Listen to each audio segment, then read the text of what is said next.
Anda bersama Brother Fai di channel Malam Mistik, sebuah rancangan audio dan video cerita seram dan mistik. Semoga anda semua terhibur.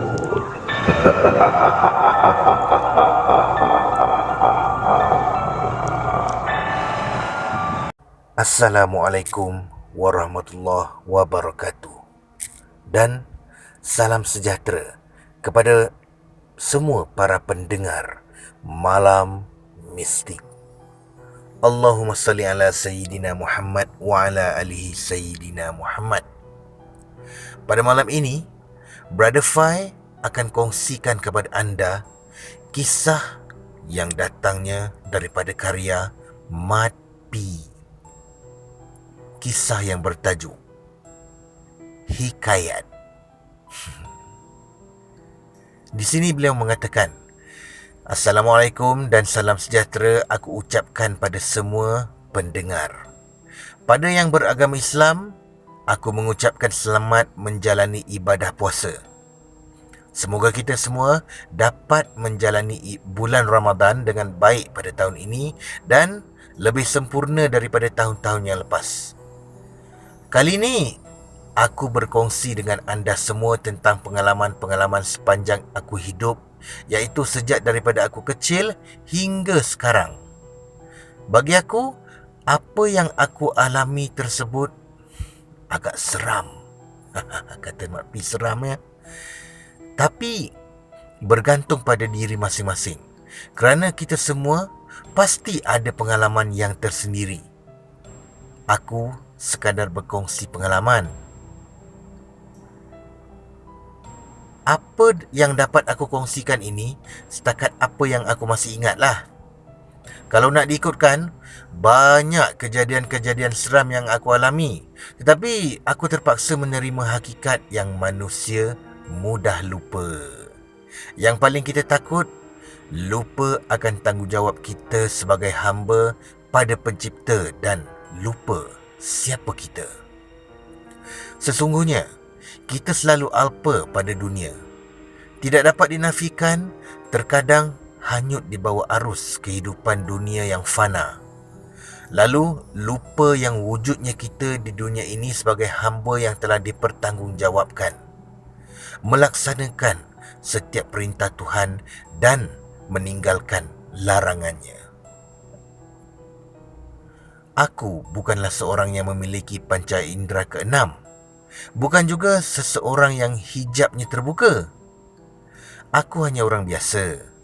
Tetapi, aku pelik. Sejak kecil, aku seringkali melihat penampakan-penampakan di mana kita biasa memanggilnya sebagai hantu. Ia hadir bukan saja dari pandangan mata, malah melalui mimpi. Dapat melihat mereka dengan mata kasar tidak membuatkan aku berasa ia suatu kelebihan, tetapi suatu beban yang menjadi punca menjadikan aku sebagai seorang yang agak penakut. Sering dicop sebagai penakut, sedangkan aku kadang-kadang dapat melihat apa yang mereka tidak nampak. Apabila aku ke satu tempat yang baru dan bermalam di sana, agak kerap juga aku bermimpi. Bermimpi akan sesuatu yang menyeramkan. Dalam mimpi tersebut, memang aku dapat melihat dengan jelas.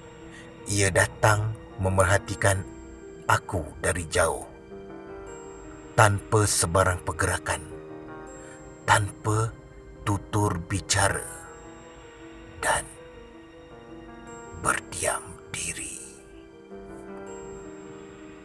Namun, yang anehnya, di dalam mimpi tersebut, aku langsung tiada rasa takut atau timbul perasaan seram. Memang rupa parasnya mengerikan dan menyeramkan. Tapi, aku seakan leka memandangnya.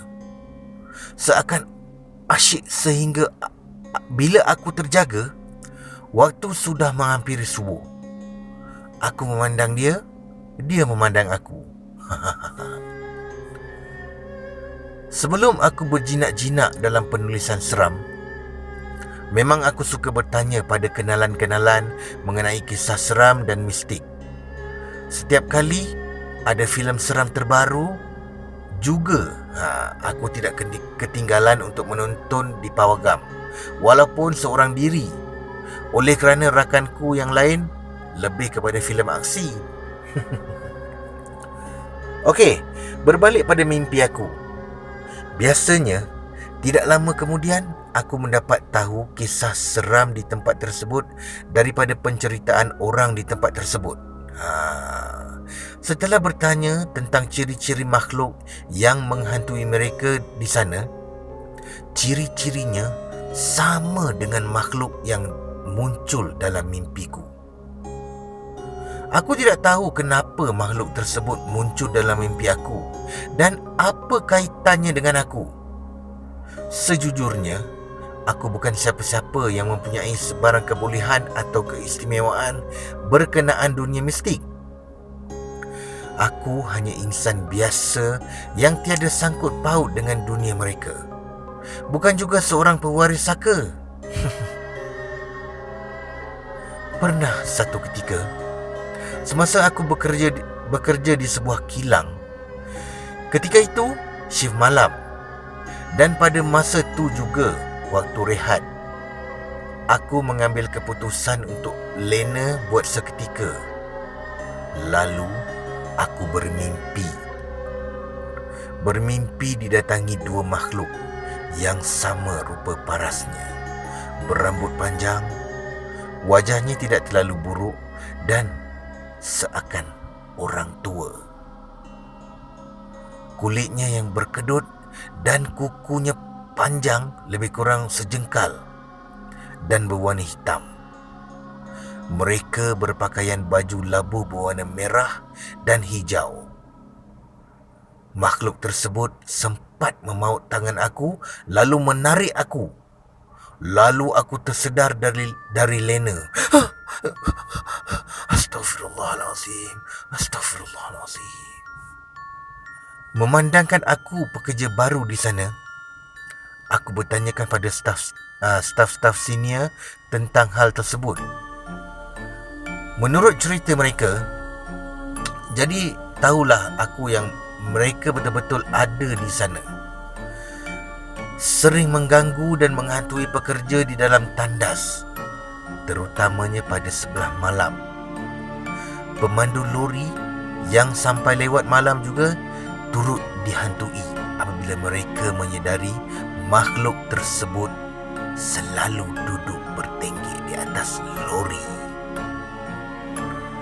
Segala bomoh dan pengawal pula maaf ya, segala bomoh dan pengamal perubatan Islam telah dipanggil, namun tidak mampu untuk mengusir mereka.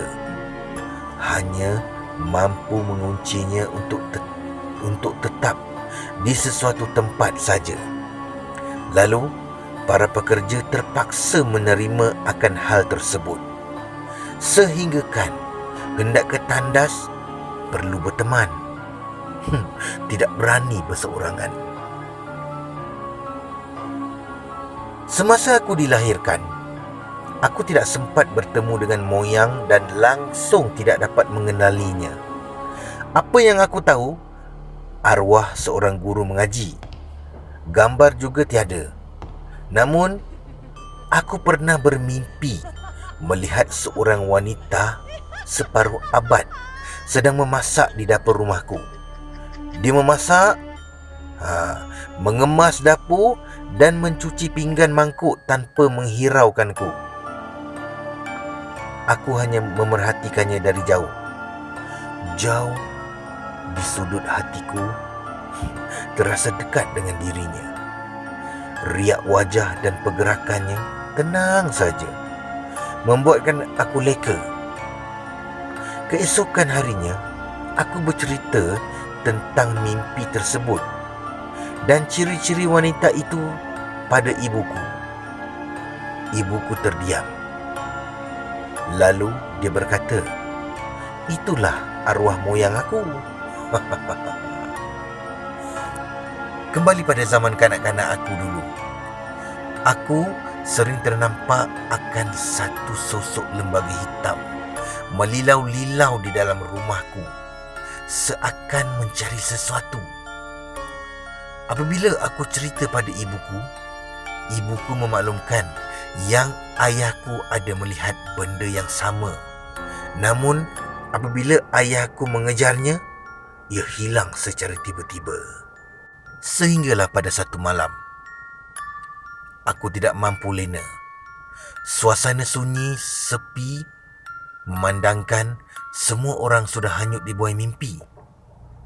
Tiba-tiba, aku ternampak satu lembaga hitam masuk ke ruangan bilikku, lalu berdiri tepat di hadapan aku. Aku mencapai cermin mata untuk melihat dengan lebih jelas. "Siapa kau? Siapa kau? Siapa kau?" Aku bertanya ketakutan. "Aku akan bunuh kau. Aku akan bunuh kau." Diulang olehnya berulang kali sebelum menghilangkan diri. Jelas aku lihat di tangannya dia memegang kemas sebilah pisau. Aku betul-betul ketakutan pada masa itu dan berpeluh dingin. Aku terdiam dan berjaga sepanjang malam. Aku tidak menceritakan hal tersebut pada sesiapa kerana takut yang teramat sangat. Sehingga kini aku tertanya-tanya, siapakah gerangannya? Alhamdulillah, aku berjaya masuk ke sekolah berasrama setelah aku mendapat pencapaian yang agak baik ketika ujian penilaian sekolah rendah, iaitu UPSR. Maka bermulalah kehidupan aku sebagai pelajar asrama. Sebagaimana yang sedia maklum, pelbagai kisah seram disaji oleh pelajar senior membuat kami takut. Setakat diganggu bunyi paip air terbuka sendiri di tandas sebelah, semasa membuang di kala tengah malam sudah menjadi perkara biasa. Kebetulan katil aku di sebelah tingkap. Jadi sebelum tidur, aku termenung seketika menikmati pemandangan luar tingkap sebelum lena. Sengaja aku buka tingkap biar udara luar masuk ke dalam. Kalau tidak, aku berasa lemas. Maklumlah, satu dom dihuni 16 pelajar. Ada satu malam, aku terlihat satu sosok wanita bertinggi di bumbung stor di luar bilik aku. Tetapi ia seperti memerhatikan sesuatu. Tapi apa yang diperhatikan aku pun tak tahu. Katil asrama selalunya 2 tingkat dan katil aku di bahagian atas.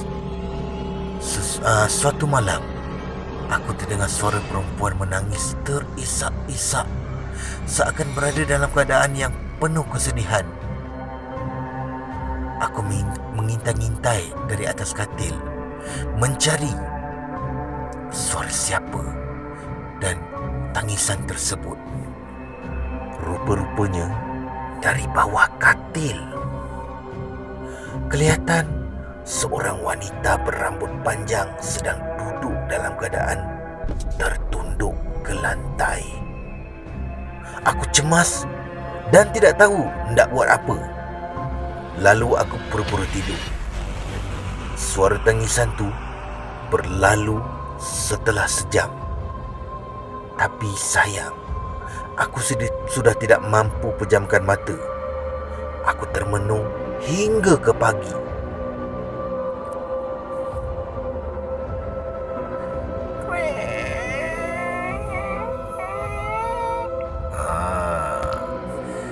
kedengaran pintu dom dibuka. Jam menunjukkan pukul 1 pagi. Rakan sebilik aku yang lain sudah dibuai mimpi lah. Hei, panas sungguh malam tu. Mata aku melilau-lilau mencari siapakah gerangan yang memasuki dom aku tadi. Walaupun aku tahu penglihatan aku agak terbatas kerana aku rabun, aku tidak berani untuk mencapai cermin mata aku di atas almari kerana bimbang pergerakan aku sedari. Dari jauh, aku terpandang lembaga hitam sedang berdiri di sebelah katil rakan sebilikku. Aku cuak. Siapakah gerangan? Aku tidak dapat mengenal pasti identiti lembaga hitam tersebut. Di berjalan dari katil ke katil, yang lain berhenti buat seketika tanpa bergerak. Aku menjadi ketakutan dan pada masa yang sama, aku berasa ingin tahu. Kebetulan ketika itu, gempar satu Malaysia dengan kes orang minyak. Jantungku berdegup semakin kencang dan akhirnya tibalah lembaga hitam itu ke katilku. Mukanya tepat berada di depannya. Namun, aku gagal melihat wajahnya kerana gelap dan juga masalah rabun yang aku alami. Aku mengalih kedudukan lalu membelakanginya. Selepas 5 minit, lembaga itu tetap berada di situ. Aku berbalik ke arah dia. Lalu aku bertanya kepadanya sambil memegang kepalanya. Siapa kau? Siapa kau? Siapa kau? Lalu dia menjawab, "Hei, kenapa tak tidur lagi ni? Sekarang dah pukul berapa?" Alamak, aku menahan gelak. Rupa-rupanya ketua warden datang meronda. Aku minta maaf lah kerana telah memegang kepalanya. Lalu dia berlalu sambil membebel.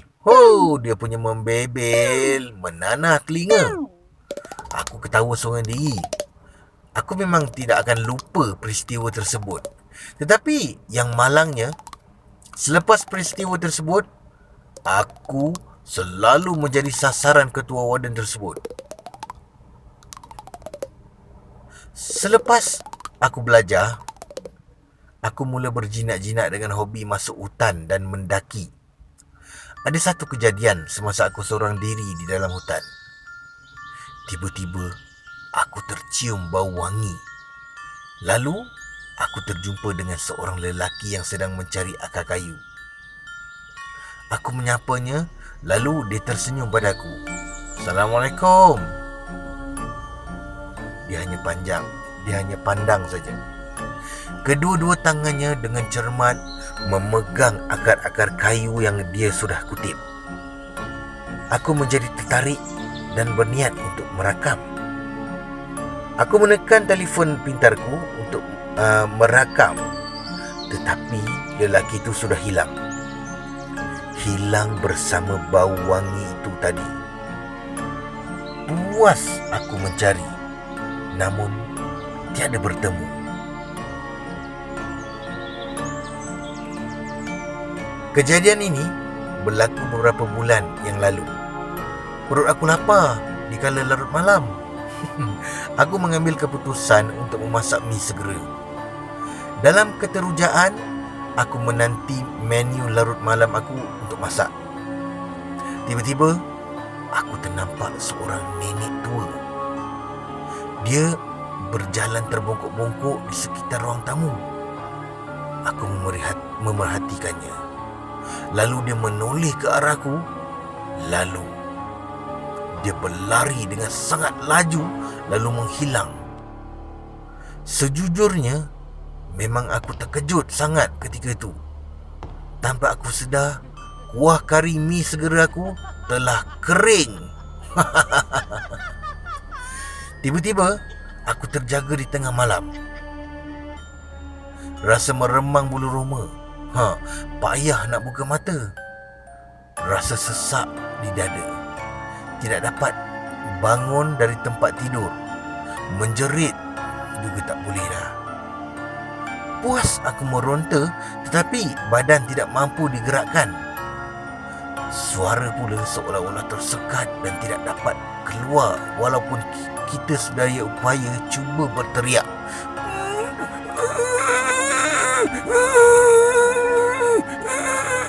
Lebih kurang macam tu kot.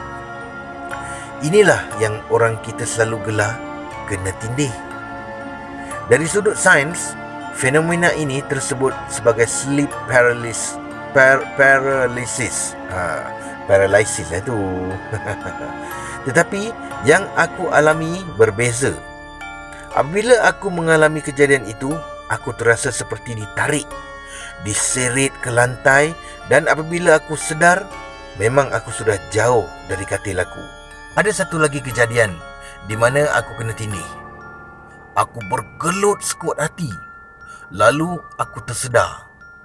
Tetapi alangkah terkejutnya aku apabila menyedari diri aku dipeluk dari belakang.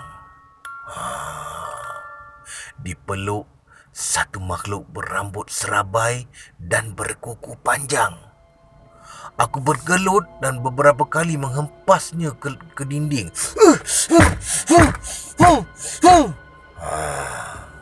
Sambil aku menjerit menyebut, Allahu Akbar! Allahu Akbar! Allahu Akbar! Lalu ia menghilang tidak lama kemudian.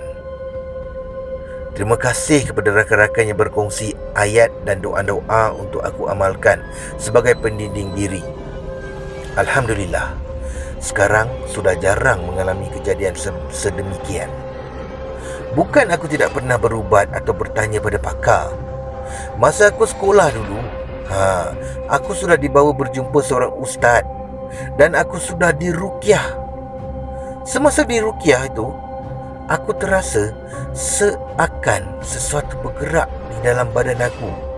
Bermula dari kaki naik ke kepala. Dari kaki naik ke kepala. Namun aku hanya pergi sekali saja ke sana. Maklumlah, ketika itu masih budak-budak lah kan. Aku ni degil. Sekian daripada kisah pengalaman Matpi. Terima kasih Brother Fai. Terima kasih kepada anda yang mendengar kisah ini. Assalamualaikum warahmatullahi wabarakatuh. Peace, no war.